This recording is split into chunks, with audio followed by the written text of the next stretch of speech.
பண்றேன். சரியா? என்னன்னா முதல்ல மழைங்குறி எழுத்துக்கள். சரியா?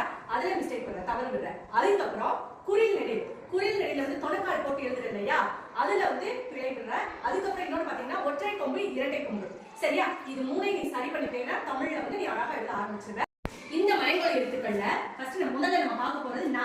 இதை நம்ம நார்மலா என்ன சொல்லுவோம்? மூணு சொல்லி நான்னு சொல்லுவேன். இப்போ நம்ம என்ன சொல்றோம்னா டாவுக்கு கீழே இருக்கிறதுனால தன்னகர நா அப்படின்னு சொல்றோம். சரியா? தன்னகர நா. அடுத்து பாருங்க, இந்த நா என்னன்னா டாவுக்கு கீழே இருக்குதா? டாவுக்கு கீழே இருக்குதா? அதனால இத தன்னகர நா அப்படின்னு சொல்றோம். இப்போ இங்க வாங்க, இது என்ன சொல்றீங்க? இரண்டு சொல்லி நான் சொல்றீங்களா? இது ராவுக்கு கீழே இருக்கிறதுனால ரன்னகர நா. இது மூணே மறக்க கூடாது. இப்போ அடுத்து பாத்தீங்கன்னா ரா பார்க்கலாம். இந்த ரா வந்து இடை இனம் ரா. என்ன ரா? இடை இனம் ரா. சத்தமா சொல்லலாம். அப்புறம் இந்த ரா நல்லா அழுத்தி நம்ம சொல்லணும். இது வந்து வல்லினம் ரா. சொல்லுங்க, வல்லினம் ரா. இடை இனம் ரா, இது வல்லினம் ரா. அடுத்து நம்ம வந்து லா. இந்த லா லா ஏற்கனவே வந்து தனித்தனியா சொல்லி கொடுத்துருக்கேன் எங்க உச்சரிக்கணும்னு. இந்த லா பாத்தீங்கன்னா மேல் நோக்கிய லகரம். மேல் நோக்கிய லகரம்.